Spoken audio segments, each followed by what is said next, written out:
ಇನ್ನು DK cabinet ಸೇರೋದಕ್ಕೆ ದಿಲ್ಲಿಯಲ್ಲಿ ಸಚಿವಾಕಾಂಕ್ಷಿಗಳ ಲಾಭಿ ಶುರುವಾಗಿದೆ. ಹೈಕಮಾಂಡ್ ಮೇಲೆ ಶಾಸಕರು, ಪರಿಷತ್ ಸದಸ್ಯರು ಒತ್ತಡ ಹಾಕ್ತಾ ಇದ್ದಾರೆ.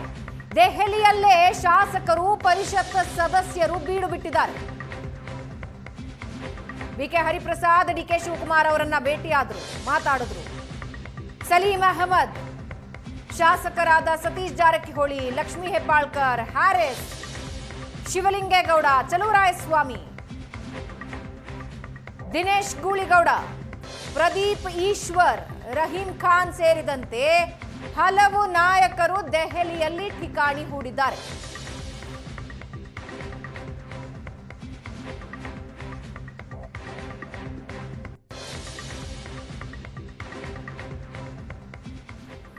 ಸಚಿವ ಸ್ಥಾನದ ಆಕಾಂಕ್ಷಿಗಳು ದೆಹಲಿಗೆ ಹೋಗಿದ್ದಾರೆ.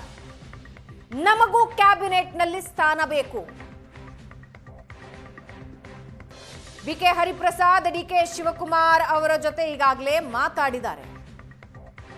ಸಂಭಾವ್ಯ ಸಚಿವರ ಪಟ್ಟಿಯಲ್ಲಿ ಅವರ ಹೆಸರಿದೆ. ಕೆಪಿಸಿಸಿ ಅಧ್ಯಕ್ಷರ ರೇಸ್ನಲ್ಲಿ ಅವರ ಹೆಸರಿದೆ. ಅವರ ಜೊತೆಗೆ ಹಲವು ಶಾಸಕರು ಕೂಡ ದೆಹಲಿಯಲ್ಲಿ ಬೀಡು ಬಿಟ್ಟಿದ್ದಾರೆ. ಪರಿಷತ್ ಸದಸ್ಯರಾದ ಸಲೀಂ ಅಹಮದ್ ಅಲ್ಲೇ ಇದ್ದಾರೆ. ಶಾಸಕರಾದ ಸತೀಶ್ ಜಾರಕಿಹೊಳಿ, ಲಕ್ಷ್ಮೀ ಹೆಬ್ಬಾಳ್ಕರ್, ಹ್ಯಾರಿಸ್, ಶಿವಲಿಂಗೇಗೌಡ, ಚಲುವರಾಯಸ್ವಾಮಿ, ದಿನೇಶ್ ಗೂಳಿಗೌಡ, ಪ್ರದೀಪ್ ಈಶ್ವರ್ ಮತ್ತು ರಹೀಂ ಖಾನ್ ಸೇರಿದಂತೆ ಹಲವರು ದಿಲ್ಲಿಯಲ್ಲಿ ಬೀಡು ಬಿಟ್ಟಿದ್ದಾರೆ.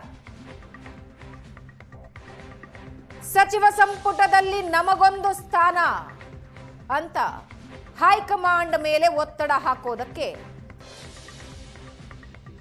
ಶಾಸಕರು ದೆಹಲಿಯಲ್ಲಿ ಬೀಡು ಬಿಟ್ಟಿದ್ದಾರೆ. ಹೈಕಮಾಂಡ್ಗೆ ಈಗ ಸರಿದೂಗಿಸಬೇಕಾಗಿದೆ. ಯಾರಿಗೆ ಎಷ್ಟು ಸ್ಥಾನ, ಯಾವ ಸಮುದಾಯಕ್ಕೆ ಎಷ್ಟು ಸ್ಥಾನ, ಯಾವ ಪ್ರದೇಶಕ್ಕೆ ಪ್ರಾದೇಶಿಕವಾರು, ನಮ್ಮ ಜಿಲ್ಲೆಗೆ ಅವಕಾಶ ಕೊಡಿ ಅಂತ ಈ ಹಿಂದೆ ಯಾವ ಜಿಲ್ಲೆಗೆ ಪ್ರಾತಿನಿಧ್ಯ ಇಲ್ವೋ ಅವರು ಕೂಡ ಈಗ ಕೂಗೆಬ್ಬಿಸಿದ್ದಾರೆ. ನಮ್ಮ ಜಿಲ್ಲೆಗೂ ಸಚಿವ ಸ್ಥಾನ ಕೊಡಿ ಅಂತ. ಇದರ ನಡುವೆ ಈ ಹಿಂದೆ ಸಚಿವರಾಗಿದ್ದವರು, ಶಾಸಕರಾಗಿ ಸಚಿವ ಸ್ಥಾನ ನಿರೀಕ್ಷೆ ಮಾಡ್ತಾ ಇದ್ದವರು ತಮ್ಮ ಲಾಭಿ ಮುಂದುವರೆಸಿದ್ದಾರೆ.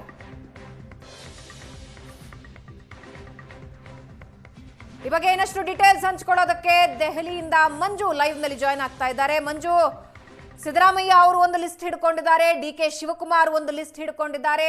ಈಗಾಗಲೇ ದೆಹಲಿಯಲ್ಲಿ ಹಲವಾರು ಜನ ಬೀಡು ಬಿಟ್ಟಿದ್ದಾರೆ. ಅಂತಿಮವಾಗಿ ಪಟ್ಟಿ ಫೈನಲ್ ಆಗಬೇಕು. ಈಗೇನು ಕೆಲವೇ ಗಂಟೆಗಳು ಬಾಕಿ ಇದೆ ಪದಗ್ರಹಣಕ್ಕೆ. ಅಷ್ಟರಲ್ಲಿ ಒಂದು ಸೆಟ್ ಆಫ್ ಕ್ಯಾಬಿನೆಟ್ ರಚನೆ ಆಗಬೇಕು. ಯಾರ್ಯಾರ ಲಿಸ್ಟ್ ನಲ್ಲಿ ಯಾರ್ಯಾರಿದ್ದಾರೆ, ಜೊತೆಗೆ ದೆಹಲಿಯಲ್ಲಿ ಲಾಬಿ ಹೆಂಗ್ ನಡೀತಾ ಇದೆ?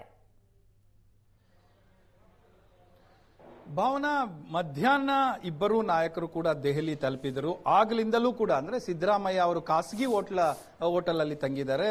ಡಿ ಕೆ ಶಿವಕುಮಾರ್ ಅವರು ಕರ್ನಾಟಕ ಭವನದಲ್ಲೇ ಇದ್ದಾರೆ.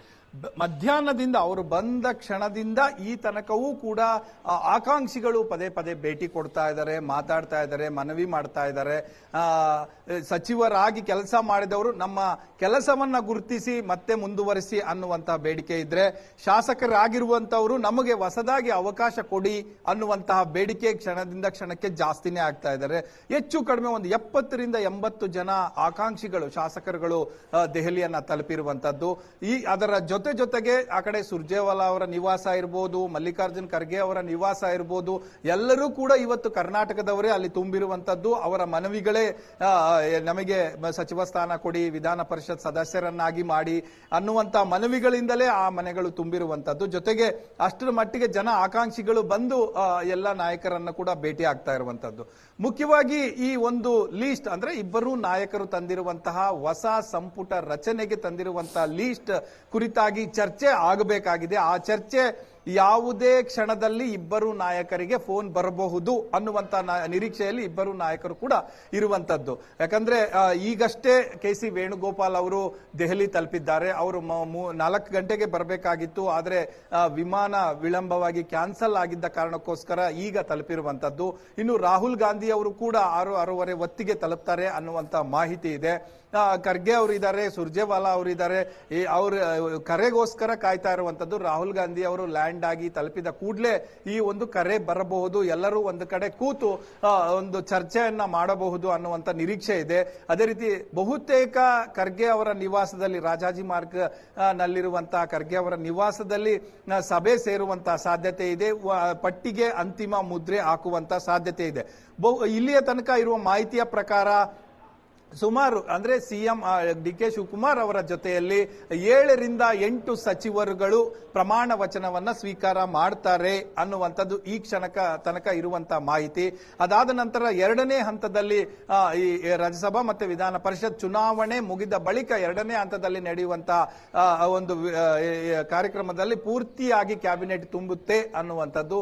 ಮತ್ತೆ 3ನೇ ಅಂಶ ಏನು ಅಂತ ಅಂದ್ರೆ ಈ ಬಾರಿ ಯಂಗ್ ಕ್ಯಾಬಿನೆಟ್ ಇರುತ್ತೆ ಅನ್ನುವಂತಹ ಲಕ್ಷಣಗಳು ಕಾಣಿಸ್ತಾ ಇದ್ದಾವೆ. ಅದೇ ರೀತಿಯಲ್ಲಿ ನಾಯಕರುಗಳು ಕೂಡ ಪ್ರಶ್ನೆಗೆ ಉತ್ತರಿಸುವಂತಹ ಸಂದರ್ಭದಲ್ಲಿ 2ನೇ ಬಾರಿ 3ನೇ ಬಾರಿ ಶಾಸಕರಾಗಿದ್ದಂತವ್ರಿಗೆ ಎಲ್ಲರೂ ಕೂಡ ಹೋಗಿ ಕೇಳಿದಾಗ ಈ ರೀತಿಯ ಉತ್ತರ ಅವರಿಂದ ಬಂದಿದೆ ಅನ್ನುವಂಥದ್ದು. ಭಾವನಾ, ಮೊದಲ ಸೆಟ್ ಆಫ್ ಸಚಿವರನ್ನ ಏನು ಆಯ್ಕೆ ಮಾಡಲಾಗುತ್ತೆ ಅದರಲ್ಲಿ ಹೊಸ ಮುಖಗಳನ್ನ ಇಂಟ್ರೊಡ್ಯೂಸ್ ಮಾಡ್ತಾರಾ ಅಥವಾ ಕ್ಯಾಬಿನೆಟ್ ವಿಸ್ತರಣೆ ಸಂದರ್ಭದಲ್ಲಿ ನಿರ್ಧಾರ ತಗೋತಾರಾ? ಇದರಲ್ಲಿ ಇನ್ನೂ ಮುಖ್ಯವಾಗಿ ಬಿ.ಕೆ. ಹರಿಪ್ರಸಾದ್ ಅವರು ಒಂದು 20 ನಿಮಿಷ ಡಿ.ಕೆ. ಶಿವಕುಮಾರ್ ಅವರ ಜೊತೆ ಚರ್ಚೆ ಮಾಡಿದ್ದಾರೆ.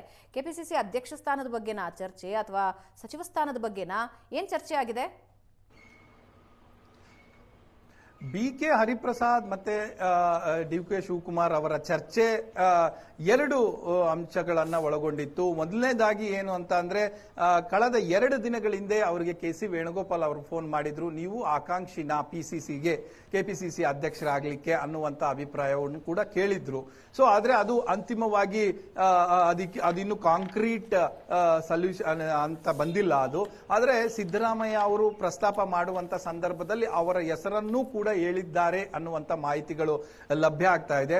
ಅದೇ ಹಿನ್ನೆಲೆಯಲ್ಲಿ ಇವತ್ತು ಡಿ.ಕೆ. ಶಿವಕುಮಾರ್ ಅವರನ್ನು ಕೂಡ ಭೇಟಿ ಆಗಿದ್ರು. ಮತ್ತೆ ಬೇರೆ ಏನಾದ್ರೂ ಬೇಡಿಕೆ ಇದೆಯಾ ಅನ್ನುವಂಥದ್ದು ಕೂಡ, ಯಾಕಂದ್ರೆ ಪಿಸಿಸಿ ಕೇವಲ ಕಾರ್ಯಕರ್ತರಾಗಿ ಅಥವಾ ನಾಯಕರಾಗಿ ತೆಗೆದುಕೊಳ್ಳೋದಕ್ಕಿಂತ ರಾಜ್ಯಸಭಾ ಅಥವಾ ವಿಧಾನ ಪರಿಷತ್ ಸದಸ್ಯರಾಗಿಯೂ ತೆಗೆದುಕೊಳ್ಳುವಂಥದ್ದು ಉತ್ತಮ ಅನ್ನುವಂತ ಮಾಹಿತಿಗಳು ಕೂಡ ಅವ್ರಿಗಿದೆ.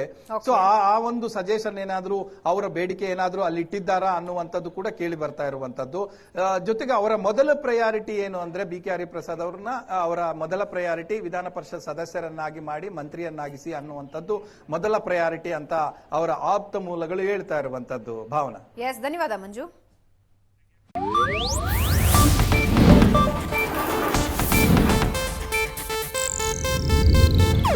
ಇದು ಏಷ್ಯಾನೆಟ್ ನ್ಯೂಸ್ ನೆಟ್ವರ್ಕ್ ಪ್ರಸ್ತುತಿ.